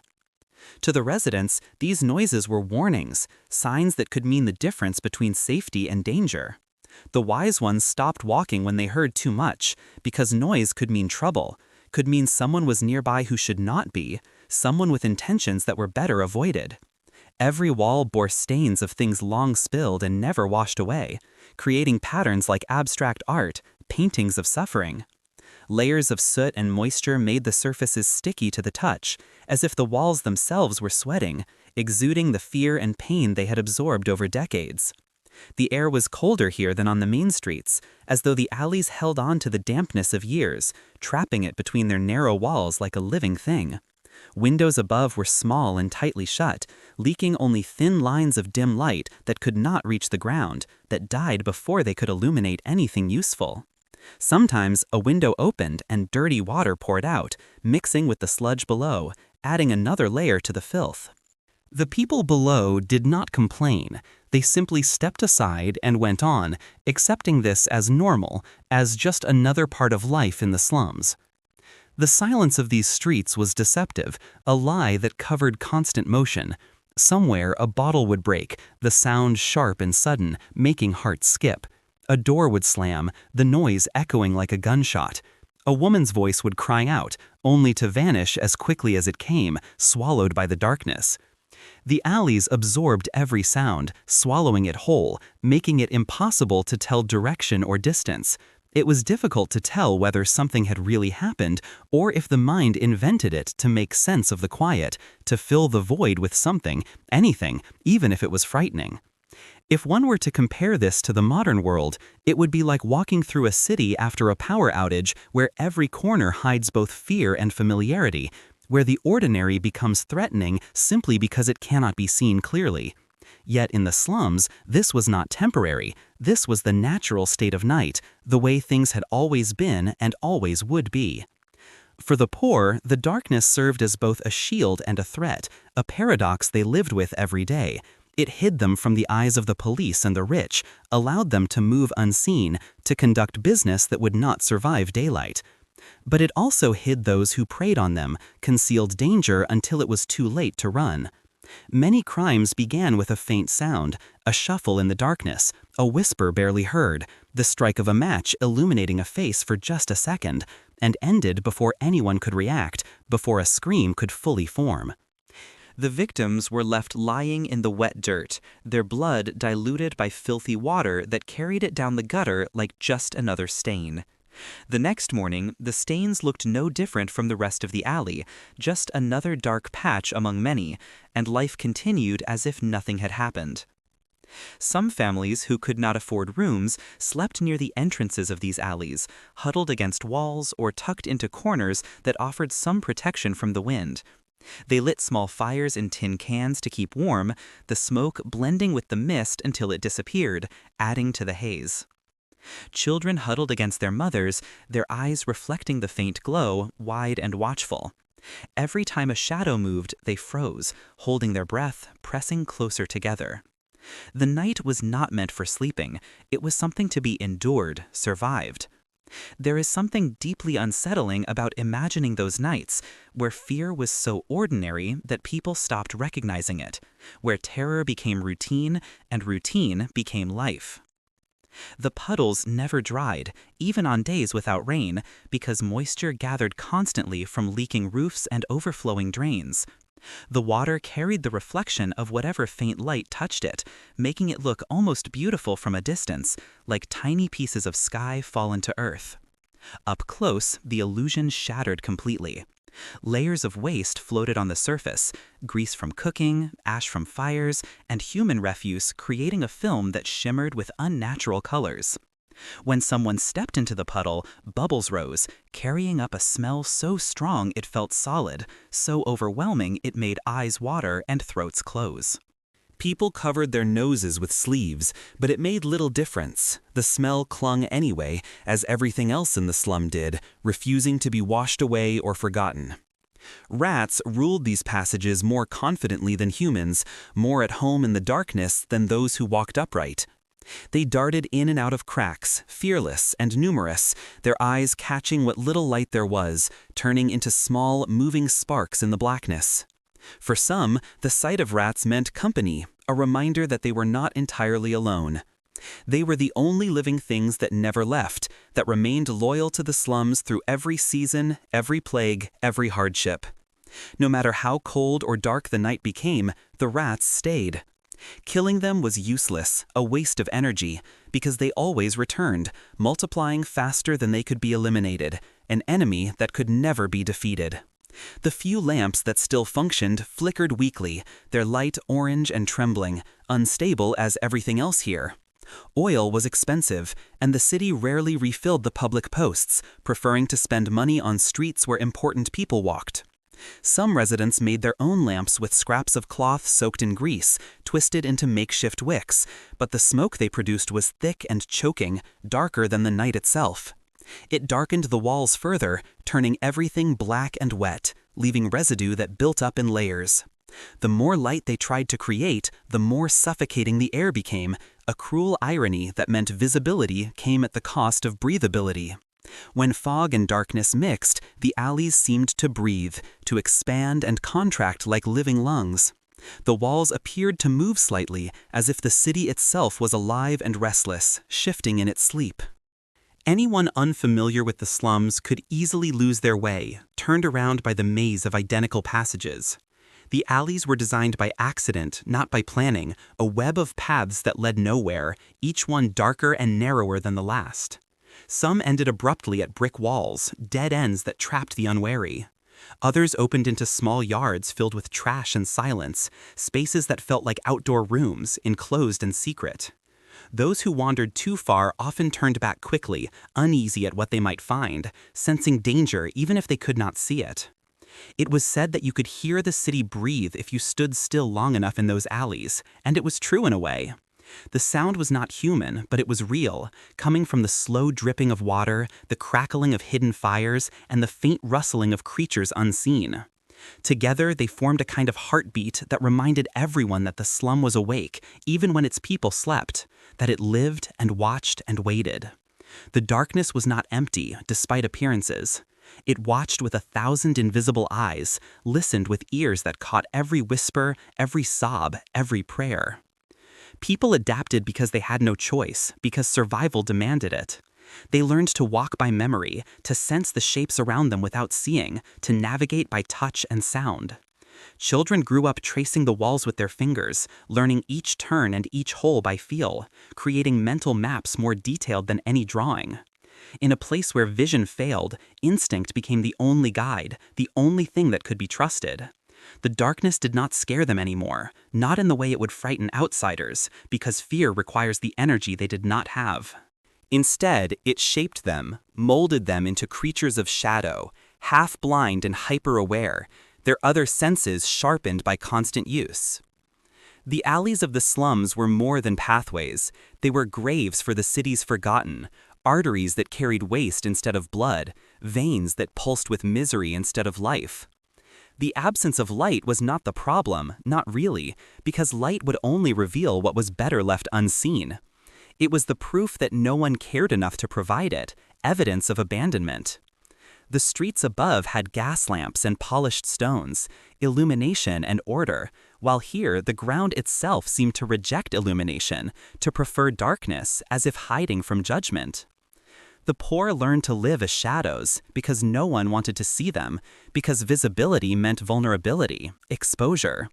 In that blindness, life went on quietly, almost secretly, as if the darkness had become the only truth left. The darkness of the alleys was not just physical, it was moral, social, existential. It was the measure of how deeply the city ignored its poor, how completely it had turned its back on suffering. The silence there carried the weight of invisible crimes, of acts that would never be reported or punished. Somewhere beyond these walls, behind a door left ajar, something was always waiting for the next sound to break it, the next victim to stumble into the trap. The rooms inside the slums were smaller than imagination could allow, smaller than modern minds can truly comprehend. They were built not for comfort, but for containment, designed to pack as many bodies as possible into the smallest space, maximizing profit for landlords who never saw the consequences of their greed. Families crowded into spaces so tight that standing upright was sometimes impossible, where arms could touch opposite walls simultaneously, where the ceiling pressed down like a lid on a coffin.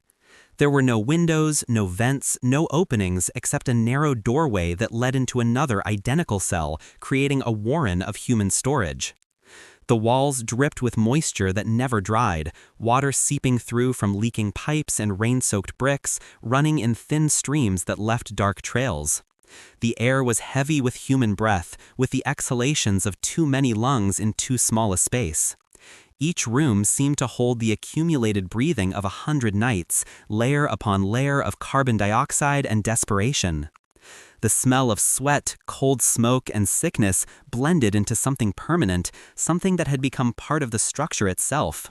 The very bricks seemed to reek, having absorbed years of human odor until they could never be clean again. The walls had witnessed everything, birth and death, violence and tenderness, and they remembered it all in the stains that covered their surfaces. The floor was not wood, at least not in the traditional sense, but a patchwork of planks, crates, and occasionally bare earth showing through gaps. When one person moved, the entire surface shifted with them, creaking and groaning, threatening to collapse. Children slept beside their parents, pressed close like spoons in a drawer, arranged by size to fit as many as possible. 6, sometimes 10 people shared the same wooden platform, the same thin blanket that provided almost no warmth, the same stale air that grew thinner as the night progressed. The warmth of their bodies was their only defense against the cold that crept in through every crack. But that warmth carried its own discomfort, creating a humid heat that made the air feel even thicker. Sweat dampened the sheets until they were soaked, and coughs spread through the air without resistance, passing from one person to the next like a shared secret. It is almost absurd that people still called such places homes when they resembled sealed boxes for slow suffocation more than dwellings meant for human habitation. The word home implies safety, comfort, a place of refuge, but these rooms offered none of that, only the bare minimum required to keep bodies from dying immediately. There was no silence, even when voices were quiet, because sound seeped through the walls as easily as water. Groans from the room next door, crying from the family above, coughing from below, the scraping of furniture being moved, the sound of something breaking and then cursing. It came from above, below, and every side, merging into a constant low roar that never stopped, that made true silence impossible. Sleep never arrived gently here, never crept in with soft edges and peaceful dreams. It came as exhaustion, as collapse, as the body simply giving up and shutting down because it could not remain conscious any longer. Every dream was interrupted by a noise, a smell, or a movement in the dark, jerking sleepers back to consciousness only to drag them down again moments later. The sense of privacy had long been erased, worn away by years of living so close that everyone could hear everything. Everyone heard everyone else, every whispered argument, every intimate moment, every bout of sickness.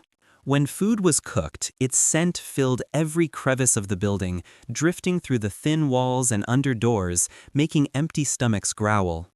When someone vomited, the sound and smell carried to the next family within moments, causing sympathetic nausea. It was impossible to distinguish one odor from another after a while. Everything blended together into a single, overwhelming assault on the senses. The air stood still, so dense that it seemed to press against the skin like a physical weight, making movement feel labored. If we compared this to the modern world, it would be like trapping 10 people in a small elevator for days without air circulation or escape and expecting them to call it living, to somehow create lives and find happiness in that tiny box. Yet for these families, it was routine, so common that they did not question it because there was nowhere else to go, no alternative available. At night, the room grew hotter rather than colder, a strange inversion of normal temperature cycles. The bodies inside produced enough warmth to turn the space into a furnace despite the cold outside, heat accumulating with no way to escape. Sheets stuck to the skin, clinging uncomfortably, and breaths grew shallow as oxygen levels dropped. Infants whimpered in the dark, their small bodies overheating, and mothers rocked them gently, though the motion did nothing to ease the heat, only created more friction and warmth. The sound of breathing filled the space like a tide, uneven and weary and endless, a constant reminder of too many people in too small a space. There were moments when it felt as if the entire building inhaled together and exhaled death, moments when the collective breathing seemed to synchronize into one great labored wheeze. The walls themselves seemed alive in the flickering candlelight, moving and shifting as shadows danced across them. Mold crawled up from the floor, forming patterns that looked like spreading roots, like veins in a diseased body, black and green tendrils reaching upward. Water stains marked every surface, evidence of leaks from above, from the floor overhead where another family lived in identical conditions. The plaster cracked in long lines, creating fissures through which insects emerged at night, moving silently along the edges of the room. Some families hung cloths soaked in vinegar from the ceiling, believing it might purify the air or at least mask the worst of the smell, but it only added another layer to the confusion of odors, sharp and acidic. A candle burned in the corner, providing the only light, its flame wavering each time someone shifted or coughed, threatening to go out. The shadows it cast made the room look smaller than it actually was, made faces look older and eyes deeper, created the illusion that the walls were closing in. The heat from the candle added to the heaviness, made the air even warmer, but without it, the darkness was unbearable, complete and smothering. They did not fear the dark itself, but what moved within it, the insects that crawled across skin in sleep, the rats that sometimes entered through holes in the walls, the unseen dangers that lurked in every shadow. The floorboards creaked under every motion, groaning as if in pain, threatening collapse. Sometimes, when the building groaned from wind or weight, from the strain of holding up so many desperate lives, people thought it might collapse, and sometimes it did. Whole families vanished under rubble, crushed in seconds, their screams cut short. By morning, new tenants had already moved into the repaired shell, desperate enough to risk death for a roof over their heads, willing to sleep where others had died because they had no choice. In this part of the city, tragedy was a brief interruption, quickly forgotten because dwelling on death meant drowning in it. It always unsettles me to imagine that people could grow used to living like this, as if endurance itself was a form of pride, as if survival in such conditions was something to celebrate rather than mourn. The rooms above were no better, often worse, because heat rose and air did not. Air did not rise in a healthy way, bringing freshness. Instead, it thickened and stagnated. The higher one went, the more suffocating it became, temperatures climbing with each floor. Ceilings were low, so low that taller men had to stoop constantly, their backs aching from the unnatural posture. Children drew shapes on the walls with their fingers, tracing the outline of stains that resembled continents, countries, animals, creating imaginary worlds in the patterns of mold and water damage. Some laughed as they did it, turning misery into a game, because children possess a resilience that adults have lost, an ability to find joy even in horror.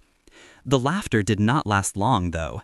The coughs always returned, hacking sounds that shook small frames and brought up blood in some cases. Illness moved from bed to bed like a shared language, passing between family members with inevitable progression. One person fell sick, then another, until the whole family coughed in unison, creating a chorus of suffering.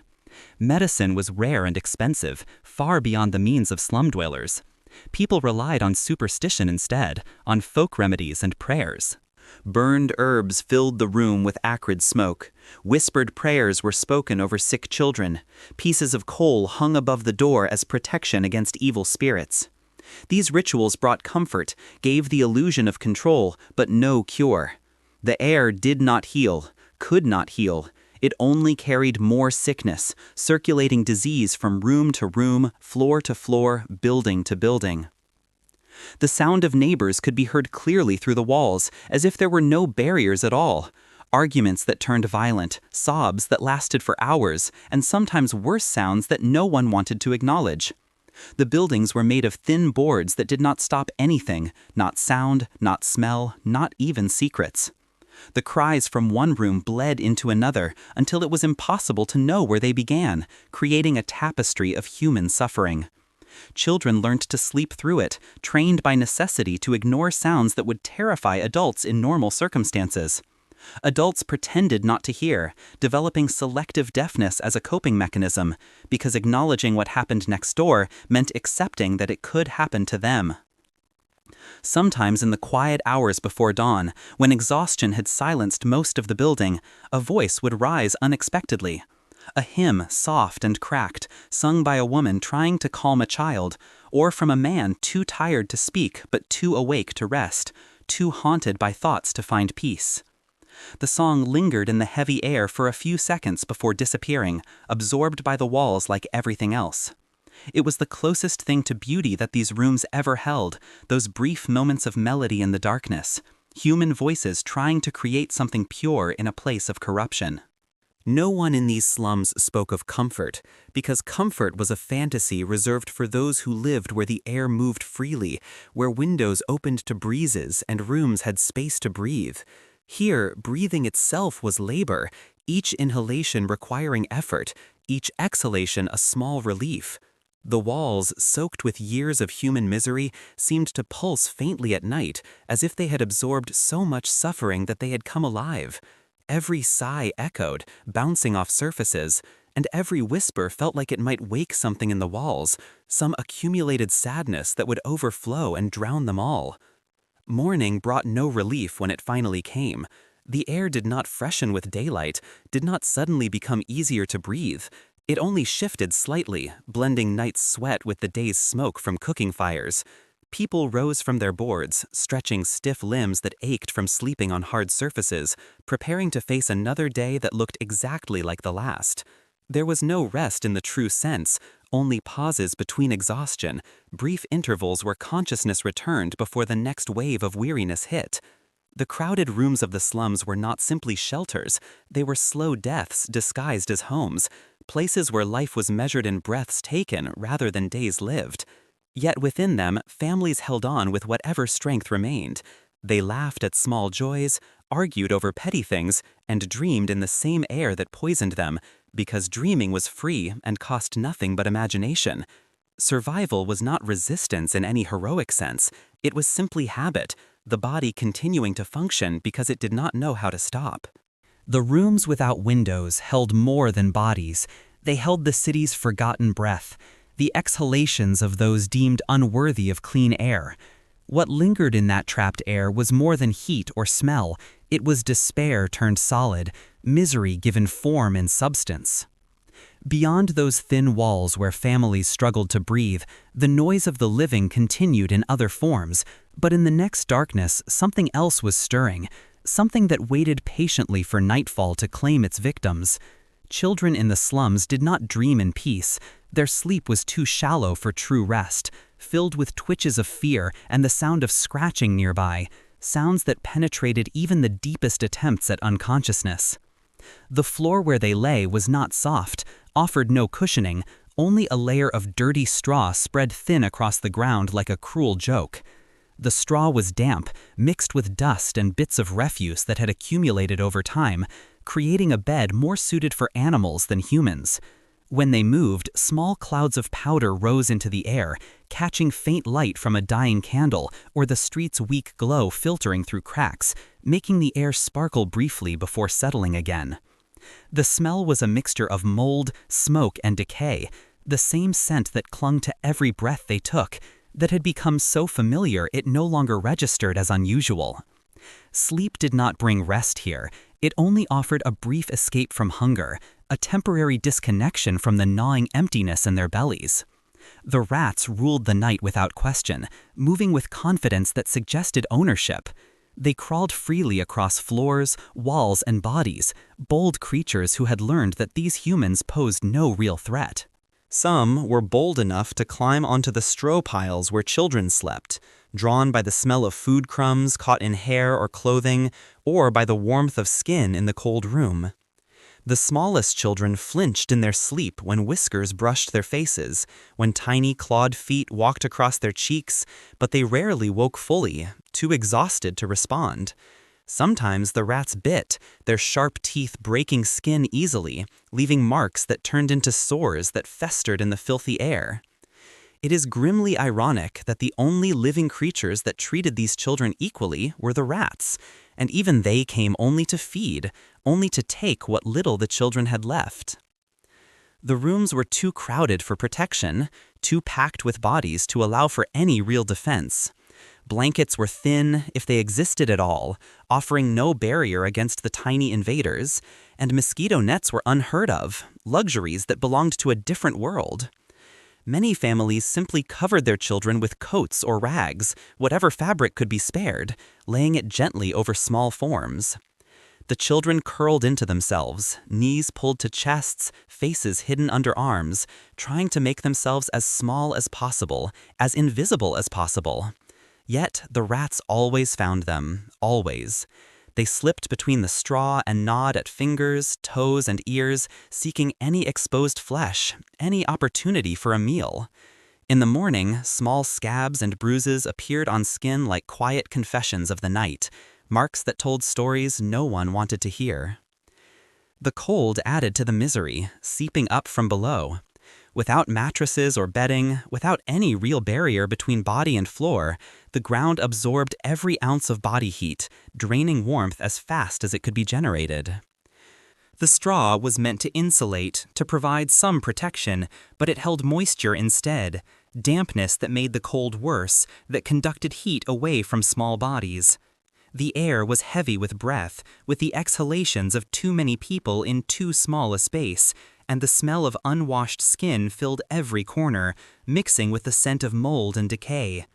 The candle burned low, melting into its own smoke, casting shadows that moved like living things, and still the rats moved, their activity constant and disturbing. The sound of their claws against wood became part of the rhythm of the night, as familiar as coughing or snoring, accepted because it could not be changed. Illness spread easily among them in these conditions, passing from child to child with inevitable progression. The children coughed through the hours, their small chests heaving with the effort, the sound wet and painful. Many had lungs already weakened by dust and cold, by breathing air that was more poison than oxygen. Wheezing became their lullaby, the soundtrack to their attempts at rest. Parents, exhausted from work and worry, hardly stirred when a child's cough turned to gasping, when breathing became a struggle. There were no doctors here, no medicine available, no help coming. The sick simply continued to breathe until they could not, until their bodies gave up the fight. If we were to imagine this in modern times, it would be like leaving children to sleep in the corner of a garbage dump, convinced that a thin layer of straw made it a home, acceptable somehow. The idea feels unthinkable now, but back then it was ordinary, so common that no one remarked on it.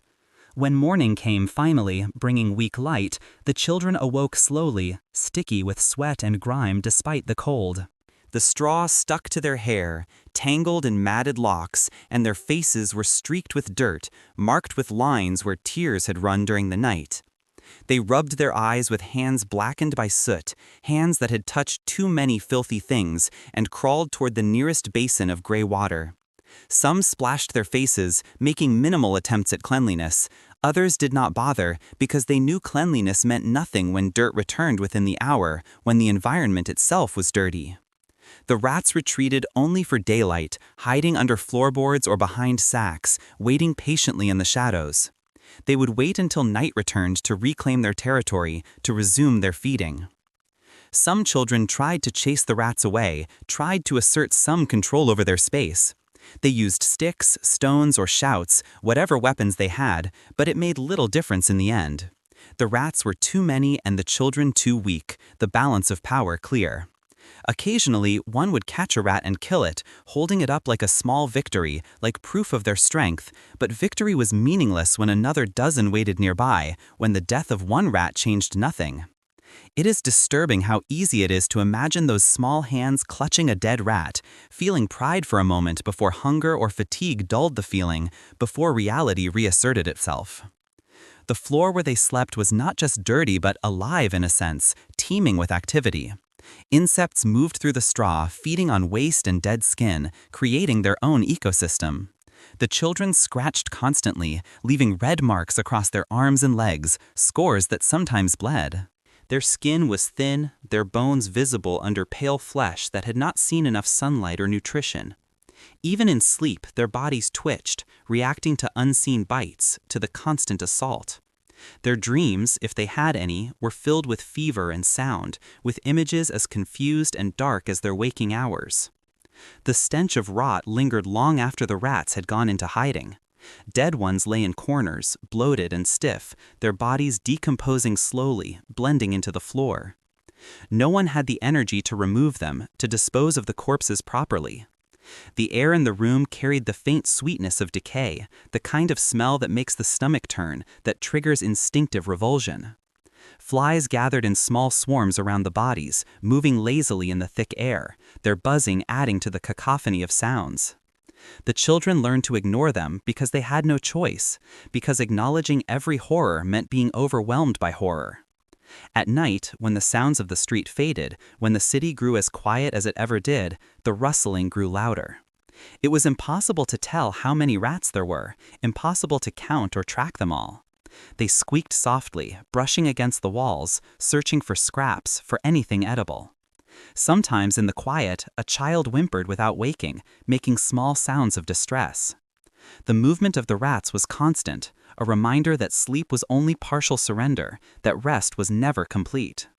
The parents who watched over them felt the same helplessness, the same crushing sense of inadequacy. They covered their children's legs as best they could, brushed away the rats when they saw them, and prayed silently to gods who seemed not to hear, but prayers could not fill empty stomachs or clean the air, could not protect against creatures that owned the night. The children coughed, the rats fed, and life went on in its grim cycle. Death, when it came, was not sudden or dramatic. It was slow, gentle, and expected, as if the body itself understood that it had grown tired of fighting, that continuing required more strength than remained. The neighbors could hear it, could track the progression. The coughs, the quiet sobs, the restless turning, all the sounds passed through thin walls, spreading from one family to another like news. It was not grief anymore, not in the traditional sense, just part of the night's routine, another expected occurrence. When a child stopped coughing, when the small sounds ceased, it was noticed only by the silence left behind, by the absence rather than presence. The morning light that slipped through cracks in the walls revealed everything without mercy, showing what the darkness had hidden. Straw flattened from weight, stains dark from old blood, and the faint prints of rat feet in the dust, tiny tracks everywhere. The survivors rose and began another day, going through motions that had become automatic. They did not mourn because there was no time to mourn, because the living had to keep breathing in the same air that had killed their neighbors, had to continue somehow. For the children of the slums, the night was never restful, never peaceful. It was an endurance test, a lesson in stillness and silence. They learned not to cry, not to move unnecessarily, not to expect comfort because comfort did not exist here. The darkness was their blanket, thin and cold, and the rats their companions, unwanted but constant. It was life reduced to its barest form, existence without protection, innocence without peace. The nights with rats taught children more about fear than years of living ever could, taught them that the world was cruel and indifferent, that suffering was normal. The silence between their coughs carried the sound of surrender, of small bodies giving up battles they could not win. Beyond the walls where they struggled, something else was stirring, something that brought a cry that did not come from hunger, but from terror that the dark had not yet finished feeding on them. The nights in the slums were never truly quiet, never offered the silence that might bring peace. Beneath the coughing, the whispering, and the restless movements, there were sudden sounds that tore through the darkness like blades, screams that were sharp and brief, followed by silence too heavy to bear, too complete to feel natural. The alleys, narrow and slick with filth, carried these voices as if the walls themselves remembered them, amplifying and distorting them. A woman's cry might echo down the length of a street, hit the damped bricks, and vanish before anyone dared to open a door, before anyone could respond. The darkness swallowed everything, absorbed all evidence. Shame, pain, and witness all disappeared into the night as if they had never existed. In a place where survival demanded silence, where noise could bring danger, even horror had to be endured quietly, internalized rather than expressed. The screams came from behind thin walls or through open doorways, from spaces that should have been safe but never were. Women were attacked in the same corners where they washed clothes or prepared food, in places they had to use daily. The back doors of tenements were perfect traps, half hidden by barrels and piles of waste, creating blind spots where violence could unfold unseen. No one could see what happened there. The angles were wrong and the darkness too complete, but everyone could hear it. The sound of struggle, bodies hitting against wood, the dull thud of flesh on flesh, the low sobs that followed. These became part of the slum's nightly rhythm, expected sounds that marked the passage of hours. It is almost grotesque that the same streets where children played in daylight became hunting grounds by night, and no one called it unusual, no one suggested it should be different. Men with knives and quick hands roamed freely after dark, predators who knew these streets better than any police officer ever could. They understood every turn, every dead end, every escape route. The law rarely came this deep into the maze, rarely ventured far enough to matter. A shout for help was a whisper against the night, insignificant and easily ignored. The victims learned not to scream too long, learned that it changed nothing, that prolonging the sound only prolonged the violation. The predators did not flee when confronted by noise, and the neighbors did not intervene when they heard cries. Fear was stronger than pity, stronger than any sense of community or shared humanity. People locked their doors with bits of rope and old iron, whatever they could find, pressing their bodies against the wood as if that could stop what waited outside, as if physical weight could protect them from human evil. Inside the rooms, families listened because they had no choice, because the walls were too thin to hide the noise. They heard the begging, the pleading, the short bursts of struggle that turned quickly to quiet, to the terrible silence of surrender. The silence afterward was worse than the screams in many ways, more disturbing because it meant something had ended, some struggle had concluded. It lingered like smoke, thick and choking, filling the space between walls. Mothers covered their children's ears with gentle hands, trying to protect their innocence, while fathers stared at the floor, avoiding each other's eyes. No one looked at one another during these moments because eye contact would acknowledge what was happening, would require a response they could not give. When morning came, bringing its weak light, no one asked questions. The victims emerged pale, trembling, eyes hollow with shock and exhaustion. The others looked away, pretending not to notice the torn clothing or the bruises, pretending everything was normal. Sometimes the screams came from thieves caught in the act, from criminals who had chosen the wrong target. A man breaking into a room might meet another desperate enough to fight back, desperate enough to kill rather than be robbed. The struggle ended quickly, decided in seconds, with one lying still on the ground and the other vanishing into the fog before anyone could arrive. The city's filth did not care whose blood it absorbed, did not distinguish between victim and perpetrator. Knives were cheap, and so were lives, both available in abundance. The people in the slum knew this balance well, understood the economics of violence. If such things happened today, they would fill front-page headlines and bring crowds to protest, would spark outrage and demands for change. But back then, they passed like weather, like rain or fog, inevitable and soon forgotten. The police, when they arrived, did so hours later, after the evidence had been trampled or washed away. They lit their lamps, looked around briefly with expressions of disgust, and left with empty hands and empty notebooks. Reports were written in neat handwriting, filed in cabinets, but no one was punished. Justice did not belong to the poor, did not extend to streets like these. In the rare moments when an attacker was caught, when circumstances aligned and someone was actually arrested, the crowd turned quiet rather than celebratory. They feared retribution more than they desired fairness, understood that catching one criminal meant angering others. In these streets, punishment was a private matter, often delivered with a brick in the dark or a body found floating in the morning's river.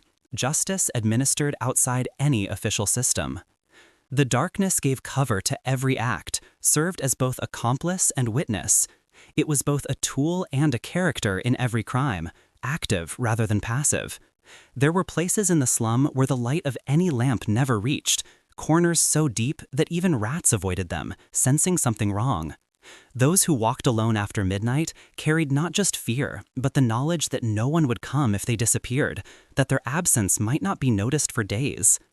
Every sound became suspicious in this environment, every shadow alive with potential threat. The screams of women were not the only ones that echoed through these streets, not the only evidence of suffering. Children cried out in fever, their small voices breaking in the dark. Drunks shouted curses at imagined enemies, at ghosts only they could see. Dying men muttered to people long dead, having conversations with empty air. But there was something different about the cries of violence, something that set them apart. They cut through the night with purpose, with an edge of urgency. They demanded to be heard, even when no one answered, even when help never came. The city itself seemed to flinch for a moment when these screams rang out, seemed to pause briefly before returning to breathing, as if nothing had happened, as if human suffering was just another natural sound. It chills me to imagine that entire streets could sleep again minutes after such sounds, as though tragedy had become another lullaby, as soothing as rain on the roof. Neighbors who dared to speak the next day did so quietly, exchanging glances and a few words in hushed tones, nothing more. Some offered pity in careful whispers, others offered judgment, but none offered help, none suggested actually doing anything. The cycle continued, fed by itself. Fear taught them silence, and silence fed the next crime, creating a self-perpetuating system. It was a system too old to break, too established to challenge. The victims often moved away if they could, if they had the resources and the strength, leaving their rooms to new tenants who never asked what happened before, who did not want to know. The slum renewed itself by forgetting, by erasing history with each new arrival.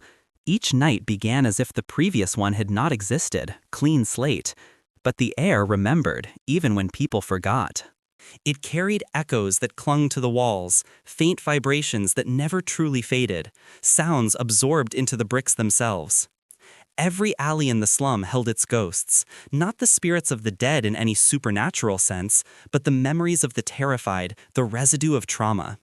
The screams were not only sounds that dissipated into silence, they were marks on the place, stains no light could erase, permanent damage to the fabric of the location. The next woman who walked there would feel them even if she could not hear them, would sense the danger in her bones even if she could not explain why. The darkness was heavy because it carried too many voices that had nowhere else to go, too many unheard cries. Those who survived learned to move silently, to blend with the night, to become shadows themselves. They learned which corners to avoid, which steps creaked and would give away their position, which faces not to meet, which eye contact to avoid. Their fear was practical, measured, and constant, a tool for survival. Life continued not because it was safe, but because stopping meant surrender, meant admitting defeat. The city outside the slums pretended not to hear, maintained its willful ignorance. For them, the cries of the poor were background noise, as ordinary as the rumble of carriages or the ringing of church bells, part of the urban soundscape. The moral walls were thicker than the wooden ones in the tenements, more effective at blocking out reality. What happened in the dark stayed there, remained hidden. The nights of the slum were a theater without audience, where violence performed in whispers and ended in silence, where horror was routine entertainment for no one. Every cry lost in the fog became part of the city's pulse, beating in rhythm with its indifference, keeping time with its callousness. The screams that split the night revealed more than violence. They exposed the silence that allowed it to thrive, the complicity of everyone who heard and did nothing. Fear turned every wall into a shield and every neighbor into a stranger, transforming community into isolation.